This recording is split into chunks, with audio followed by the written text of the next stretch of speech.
Malachi 3:10. Bring the whole tithe into the storehouse, that there may be food in my house. Test me in this, says the Lord Almighty, and see if I will not throw open the floodgates of heaven and pour out so much blessing that you will not have room enough for it. So,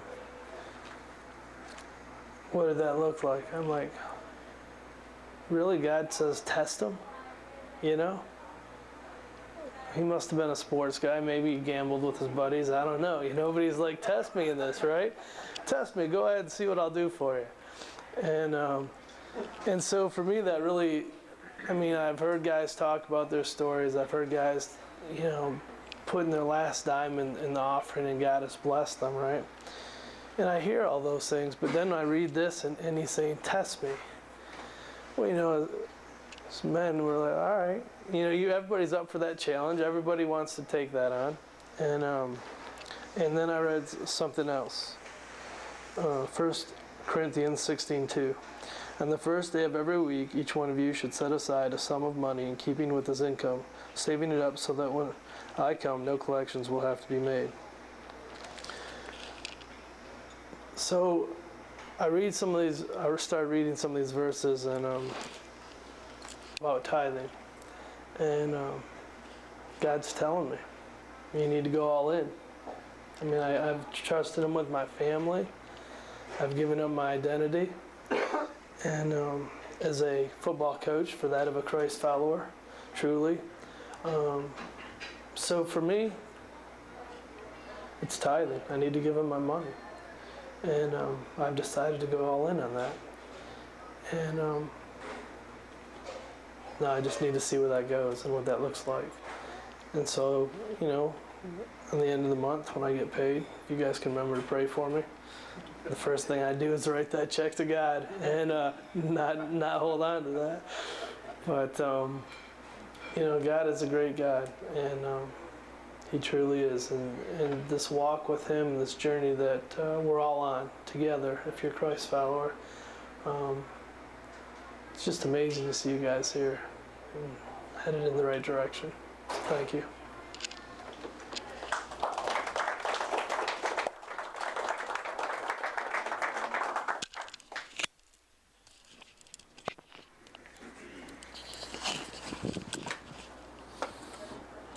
Not too shabby with a guy with 101 fever.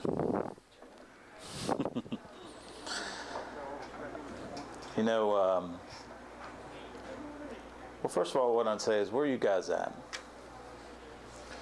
Where are you guys? What do you think right now if we were to sit down one-on-one at a table and I said to you, where are you all in? Where are you all in with God?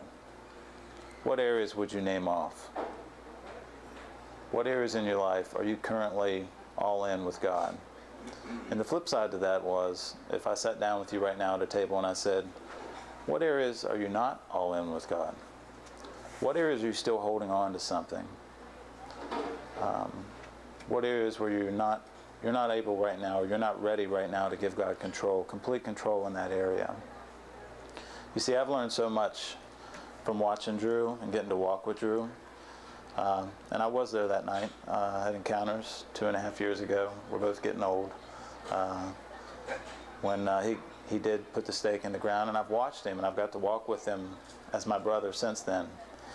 And what I've learned is, the first time that God revealed something new about himself to Drew and asked Drew to come all in, and asked Drew to respond appropriately, Drew sat down for a year. He drew a line in the sand and he sat down for a year. And he didn't move closer towards God.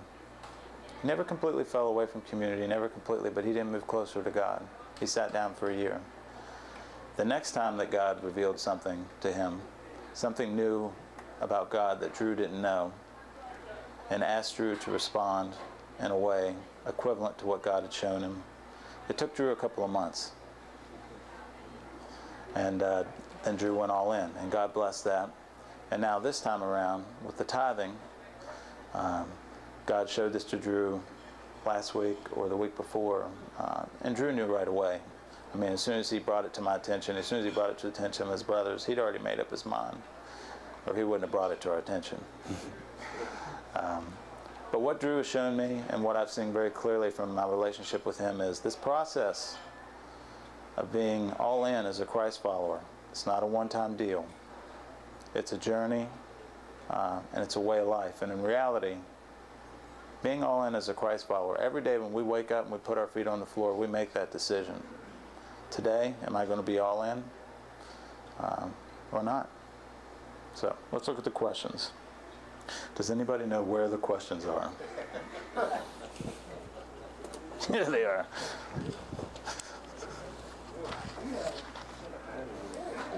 I totally planned that. Yeah. All right, here's the questions.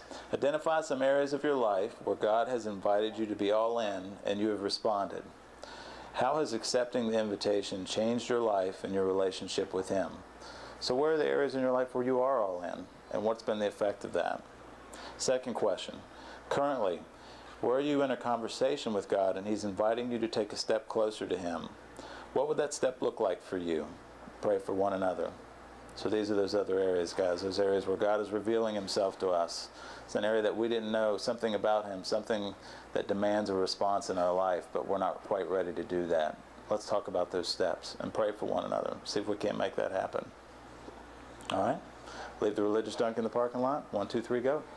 Any discussions that you guys didn't finish up, you're welcome to stay, and stay as long as you want. Hank will stay here all night if you need him to.